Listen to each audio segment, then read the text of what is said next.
My 7-year-old couldn't read. I had a million people following me for parenting advice. I was being asked to speak to audiences all over the world. I had just finished writing a parenting book for a major publisher, and my 7-year-old couldn't read. Was there something wrong with him? Was there something wrong with me? It sure didn't seem like it was him. He displayed intelligence in some areas well beyond what could be expected of a typical first grader, but yet he could not read at all. I started to hear the shark music.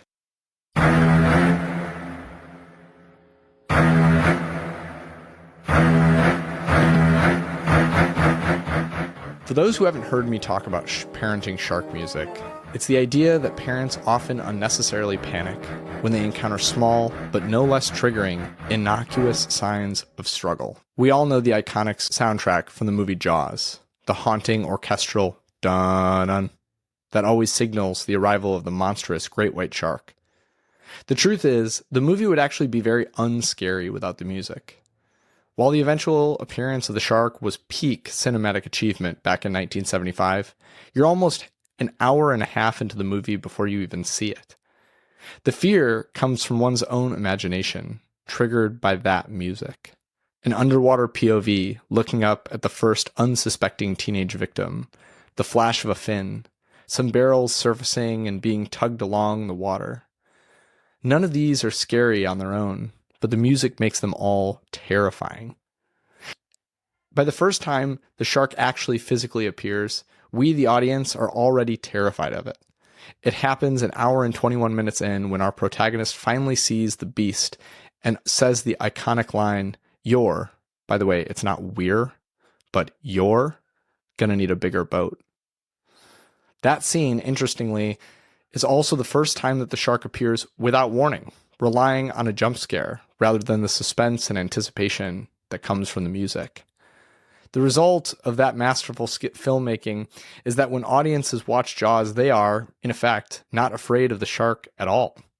They're afraid of the idea of the shark, epitomized by the shark music. For me, the shark music around reading went something like this.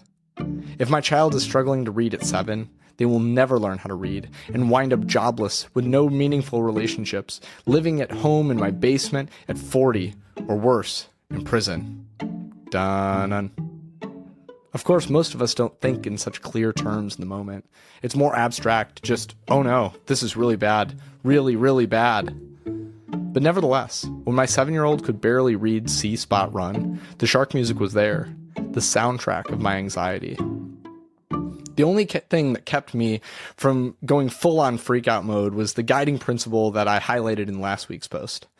That according to the best available research, kids will learn to do all of the basic functions of academics, reading, writing, basic math, etc., when they have both the desire and the development to do so. To understand why two incredibly involved and engaged parents with advanced degrees had allowed their oldest son to make it to 7 before he could read, you need to know the context.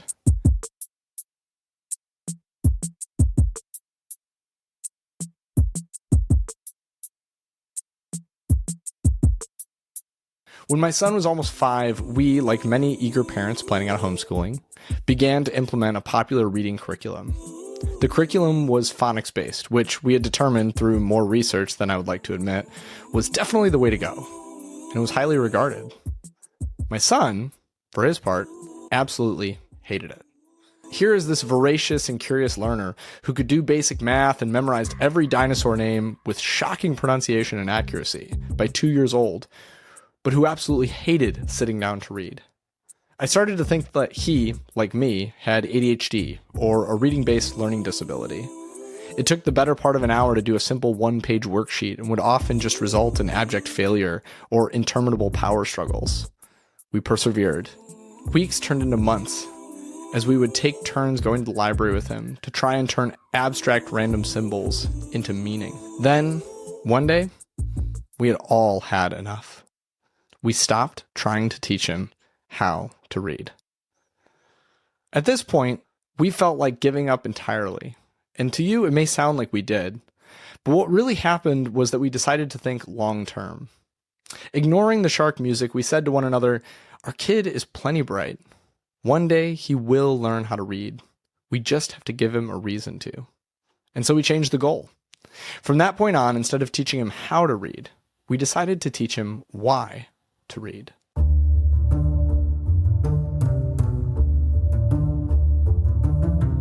The next day, C-Spot Run books were put away and we launched into chapter books.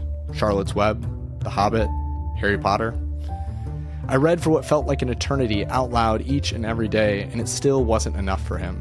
He downloaded audiobooks and listened to them independently. He began to span out into books that I hadn't even read yet. He fell in love with stories. Then, he started to write his own. There were no words on a page, but a hand-drawn picture or two. In some cases, he would record his own audio. We were doing it, I thought. It had worked. Our 6.5-year-old loved books. But then, he turned 7, and he still had no desire to read. The shark music came back in full force. If this new unconventional way to teach reading was working, where were the results? I will not downplay how much I doubted our approach at that point. But in spite of all of that, there was one single glimmer of hope. Every night, lying in bed, he would read nonfiction Smithsonian science books for kids. I put read in italics here because, as far as we can tell, all he did was look through the pictures. We were pretty sure that the only reason that he did it was to avoid going to sleep. He didn't like the idea of falling asleep alone in a dark room, and looking at the books helped him acclimate before actually trying to sleep. As a parent, you're often trying to help your kids develop numerous skills at once. To be honest, the books for us were not really about reading at all. They were about having an established bedtime routine that didn't involve him coming out 25 times a night. Yet every night, when the lights were out, he would ask for his headlamp, and whichever book he was in the mood for, and I thought to myself, it can't hurt, right? Then, one day, a kiwi bird came up in conversation, and I was blown away.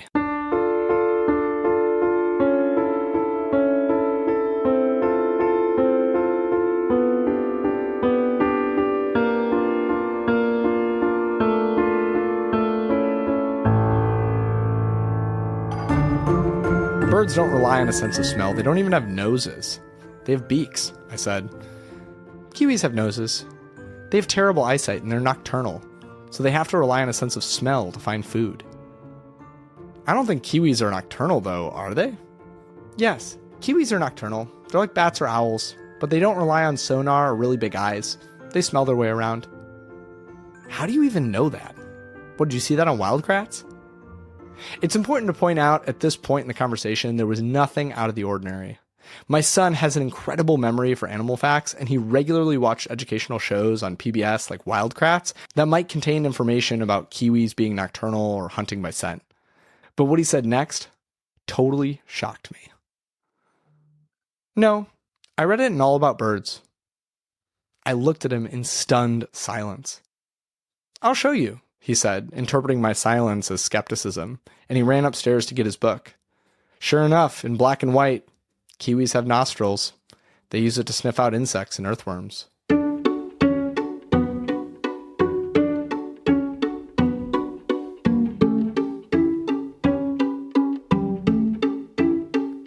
For the next week or two, I felt totally different handing him his nightly Smithsonian text. I started letting him stay up later, believing that he was doing invaluable reading practice. He still showed absolutely no interest in reading during the day, but before bed, he would always crack open a book and do his thing. Then, one night, a month or two later, I asked him which book he wanted. By that point, he had requested every book in the set at least a dozen times, and some far more than that. He responded with, "None of them. I'm done with them." "Okay," I replied. "Do you want to try a chapter book?" "Nope. It's fine. I'll just go to sleep. I'm tired." The next night, the same thing. And the next. For weeks. I started to hear the music again. I slowly began to realize that he had read barely any of the books. The kiwi experience was unique. He had developed a particular fascination with the bird, and it had given him the motivation to painstakingly sound out most of the words in the 3 or 4 sentences about kiwis, and then make educated guesses about the rest of them. The majority of the time he was, for the most part, still just looking at pictures. I even started to doubt the whole kiwi breakthrough. Was I really sure that my wife or I hadn't read that to him without realizing it? His reading abilities seemed to improve, but how much of that was just age and brain development and not actual practice? We stayed the course, but I was, to say the least, deeply concerned. Then, finally, came what we were waiting, wishing, and hoping for.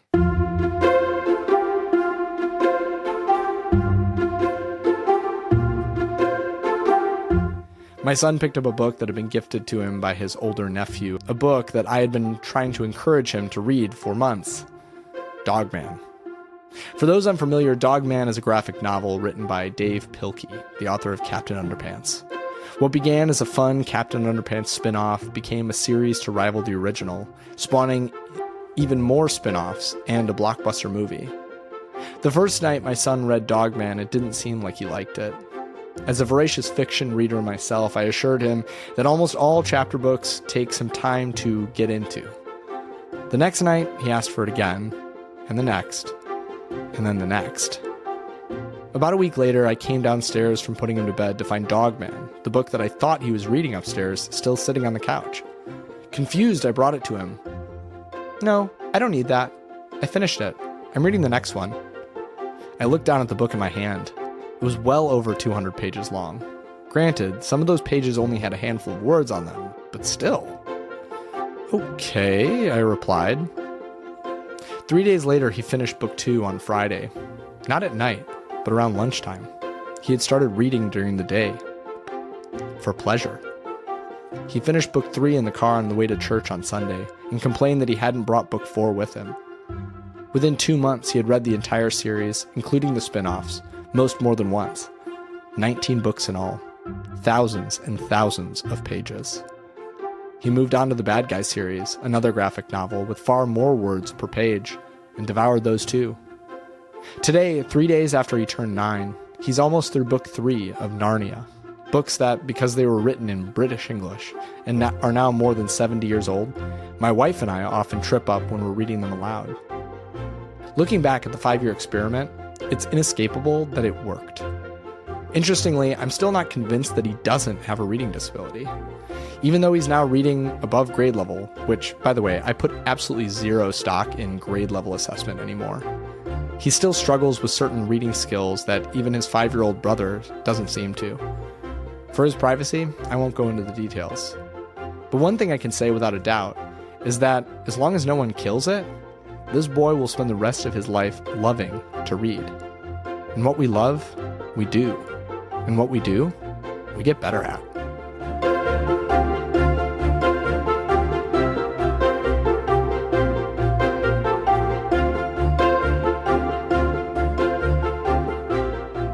Which brings me full circle.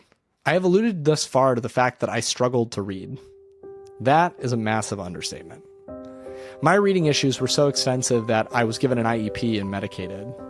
While my friends learned Spanish and French 7th through 10th grade, I sat in a room with a handful of other students with reading disabilities trying to learn how to spell the days of the week consistently. After school, while my friends played video games, I would walk downtown to the library and meet an expensive reading specialist who would give me extra practice and help me with homework. My mom, a resourceful woman that she is, got me almost all of the books that I needed to read, including some of my textbooks, on audio. That kept me above water, but reading for pleasure seemed totally out of reach. Without my parents' resources, I likely would not have succeeded at all. I remember one day being told by an encouraging and exasperated teacher, "That's okay. Not every job requires a lot of reading and writing. You can just do something else and still have a great life."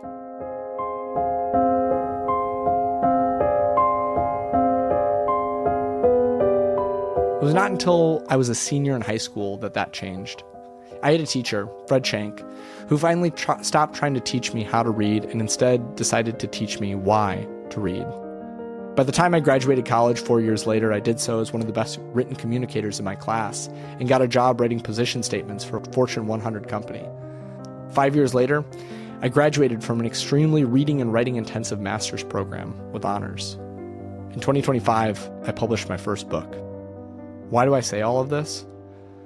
To pull what I've been trying to say in this whole back to school series into focus, here it is in a nutshell. I don't think we have a how problem in education. I think we have a why problem. We have spent so long, put so many of our resources in trying to teach kids how to read and do math and make friends and hit a baseball and play the violin that we have neglected to teach them why those things will make their life worth living. We need to take seriously when our kids say, why am I ever going to need to know this? Because how we answer that question probably matters more than how we answer any of the functional, mechanical how questions. And so I turn it back to you, parents. Look at the skills that you're hoping to teach your child this year. Look at the goals that you have for them, not just today, but for their life. Look at where you're putting your invaluable resources and ask yourself one question. Why?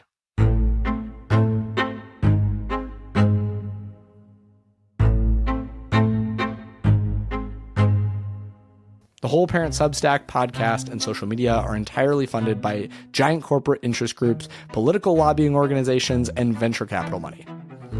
Just kidding. That's the other people. Like public radio and TV, my work is entirely funded by you, the people learning from and loving it.